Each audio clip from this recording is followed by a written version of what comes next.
Alhamdulillah. Hürmetli mehmanlar.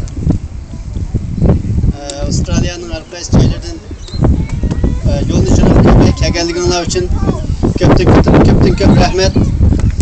Bu musobaqa nihoyat ko'ngillik, nihoyat yaxshi oxirlashdi.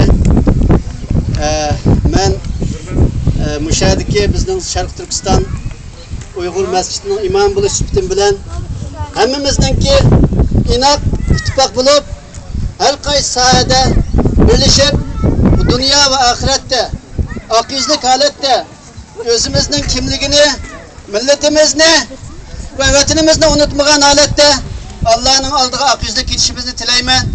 Hem davomli shunday sohalarda bir-birimizga hamkorlashib, mo'rini getirib, shunday birlashishning qo'llanishga tegishli vositalarni biz qo'llanib, yana shu birlikni qo'lga keltirishni Allohdan tilayman.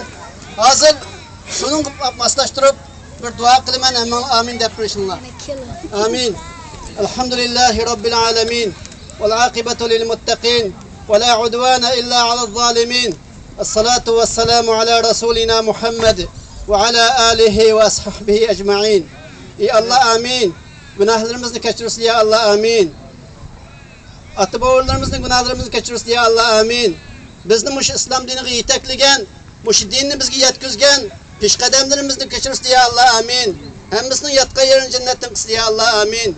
Bizni o'zlarini unutmaydigan, o'zlarining dinini unutmaydigan, o'zlarini suyadigan, o'zlarining payg'ambarlarini suradigan, dinning yo'lida, o'zining vatanining, millatining yo'lida shularni ozod qilish uchun, shularni qutqizish uchun kurash qiladigan, shuning to'g'ri bo'lgan vositalarni qo'llanish orqali o'zlarining yo'l oldilariga oqizlik holatda berishimizni tilaymiz ey Alloh.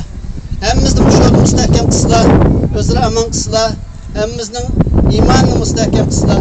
Amin ya rabbal alamin. Ve sallallahu teala ala hayri halqihi Muhammed ve ala alihi ve sahbihi ecmaîn. Amin.